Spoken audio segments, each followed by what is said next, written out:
Yo, what's the dealio, man? Listen, you already know I got a straight banger for you today, all right? So in this video, what we're going to talk about is what? We're going to talk about entries, re-entries, exits, all right? So if you guys are watching, be sure to like this video. So I'll be having a lot of people ask me a very similar question. If you call this out, if you give me the levels for this, when should I enter? We're going to talk all about it. Now, let me say, nothing that I say in this video is financial advice. If you want financial advice professionally, go talk to a licensed financial advisor. All right? But if you want to talk that strat and talk these day trades and these swing trades and these scalps, then come over here and holler at me. All right? So, when do I take entry off of your call outs, Isaiah? First off, I don't call anything out. I'm just sharing with you what I see. Okay? But let me help you guys out. First things first. If I say we got a failed 2 up, we got a bearish 3 bar, we got a failed 2 down. First off, you need to understand what this means. First thing, okay? See, everybody want to make money fast, but people don't want to slow down so that they can make the money fast, right? Let me give you some game. The fastest way to make money is to slow your money making process down. See? People don't want to talk about that, right? Trying to make fast money fast is going to make you lose money fast. But when you slow it down conceptually in your head, you're going to be able to make more money faster because you're not going to lose money, right? The thing stopping you from making money fast is you're losing money all the time and a lot, right? You should be saying no to trades more than you're saying yes to trades, right? Less is more. So, depends on the setup, first things first. People be like, should I enter on the 30-minute or the 15-minute? Listen, you got to understand the game. You got to slow it down and understand the game, okay? So what we're going to do is we are going to go over some examples on the charts, and I hope that this is going to help you out. Now, I like to trade on the 30-minute time frame, right? I pay attention to the 30-minute time frame. Now, that does not mean that I won't take an entry off of the 5-minute time frame. It doesn't mean that I won't take entry off the 15-minute time frame. But I am paying attention to the 30-minute time frame. I'm paying attention to the levels that the stock bounces off of on the 30-minute time frame, right? I'm also looking at the 2-hour time frame because I'm seeing if we got any areas of liquidity on a larger time frame, okay? So this stuff gets very intricate. And this is also why I'm a firm believer that you should join the Discord, the Prosperity Collective, because these YouTube videos, they're going to give you the what, right? And some of the how. But your execution is going to come from being inside of the Discord. And I always say, if you are losing more than $150 a month, then you need to come and join the Discord so we can help you make $300, $400, $500 a week and beyond. Okay, we got people making $2,000, $3,000, $4,000, $5,000 a day in the Discord. So the Discord is going to help you with your understanding and your execution and your implementation. Okay, that's what it's going to help you with. This is how I'll call out something, and then a day or two later, everybody in the comments on the lives is like, I hit this, I hit this, I hit this.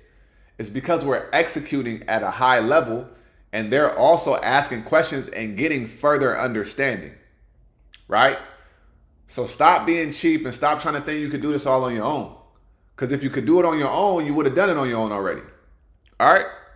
So, now, so if I call out a setup, bearish 3 bar, this, that, you have to understand where a stock is going to retest. And it also depends on, do we gap up? Do we gap down?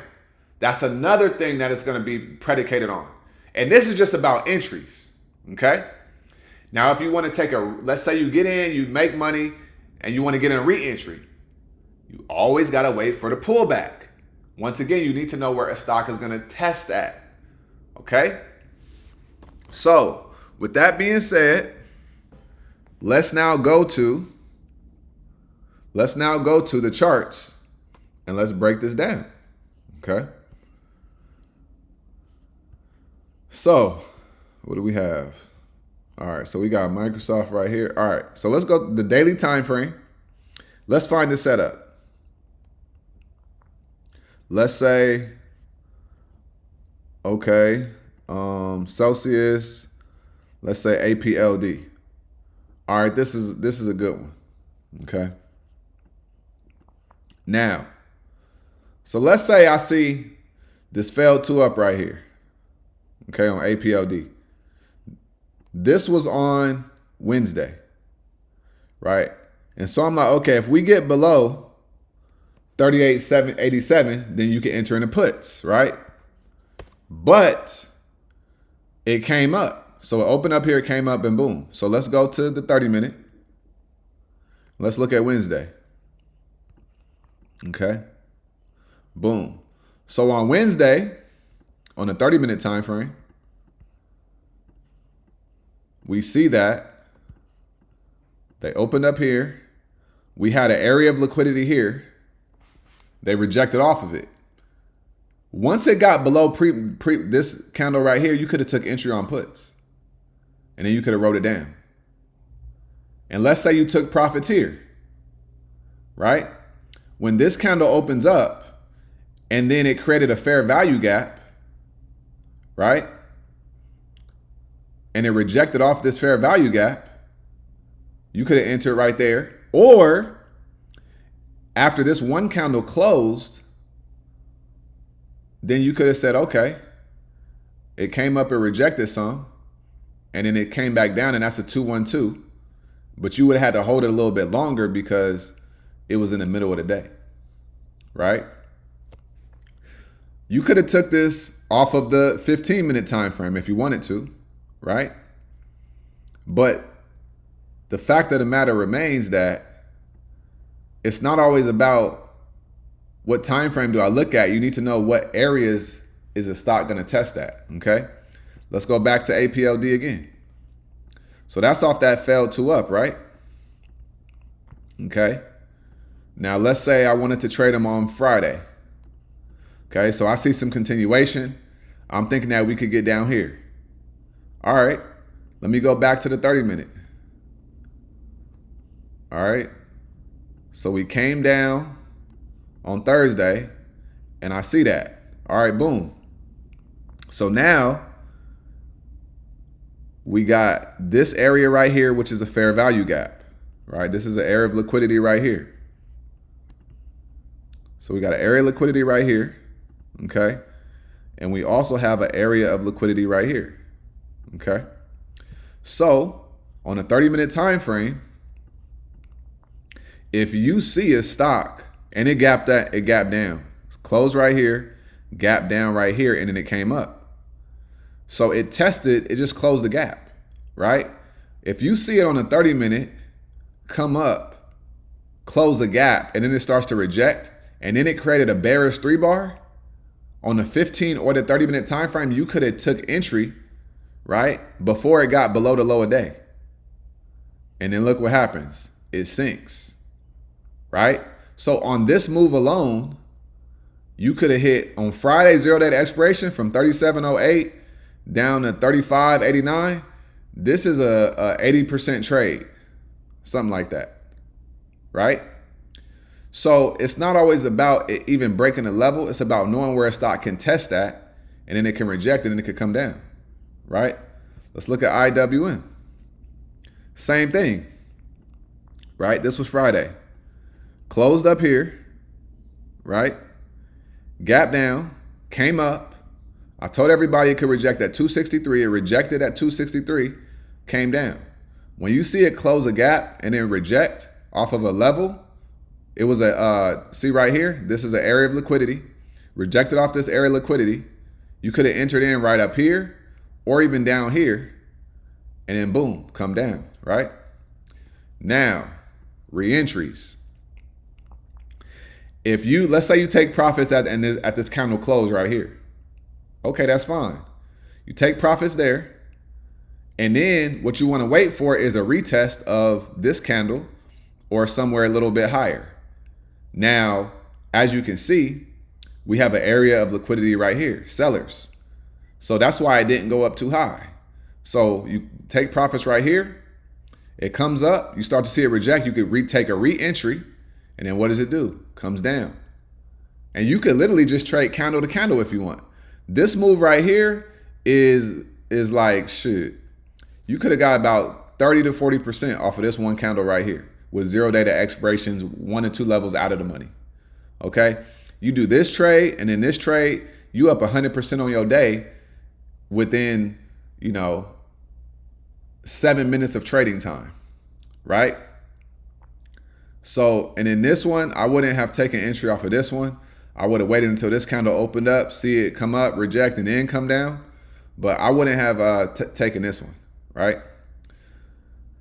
So then, if you know it's a bearish day, and let's say you take profits right here, you could take runners. You could leave runners if you want. But the way I like to do it is, I like to take profits and then take re-entries with smaller amounts of profit. I mean, with a smaller piece of my profit. That's how I like to do it, right? Let's go back to the daily time frame. Let's look at another example, y'all.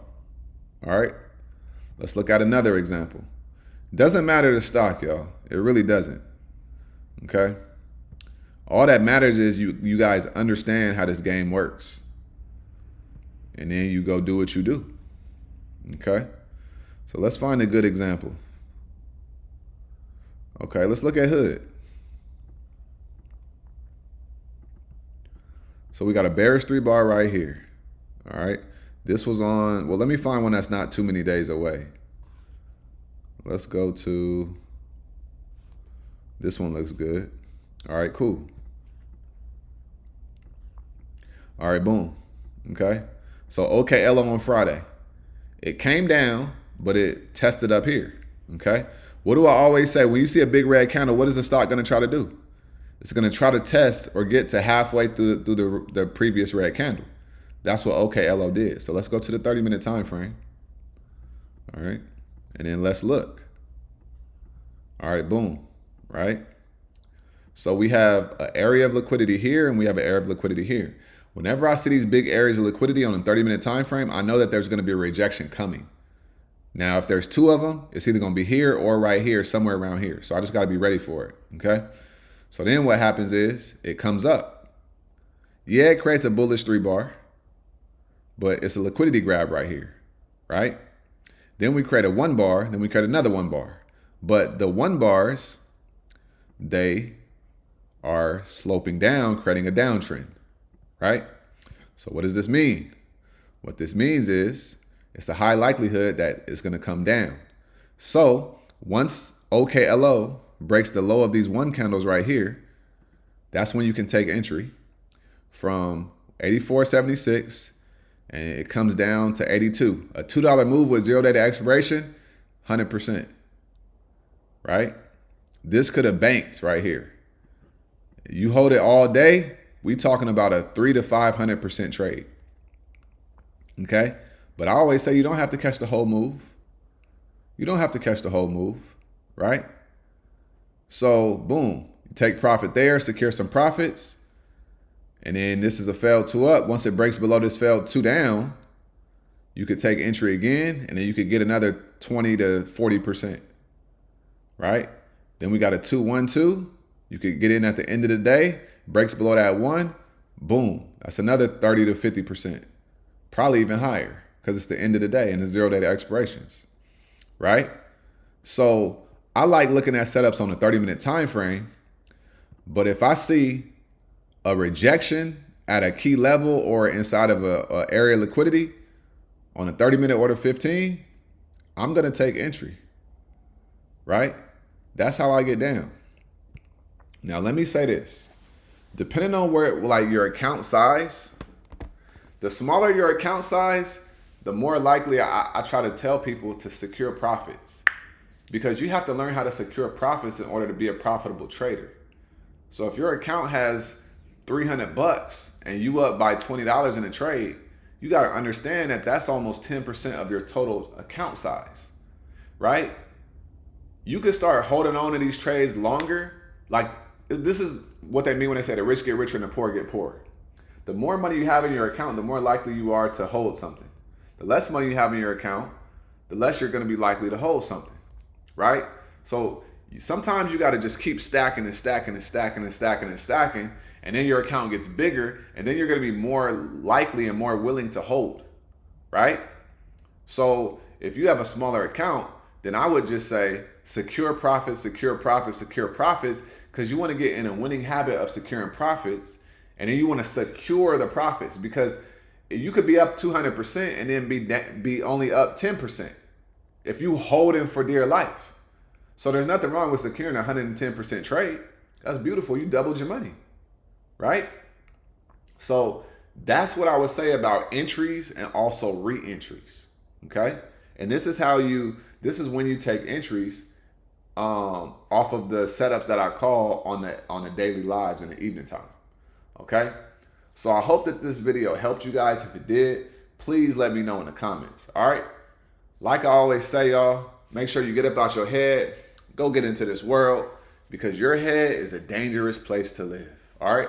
And also remember, y'all, the more you study, the less you worry, all right? Y'all have a great day. I'm going to holler at you guys tomorrow. Y'all stay smooth. Peace.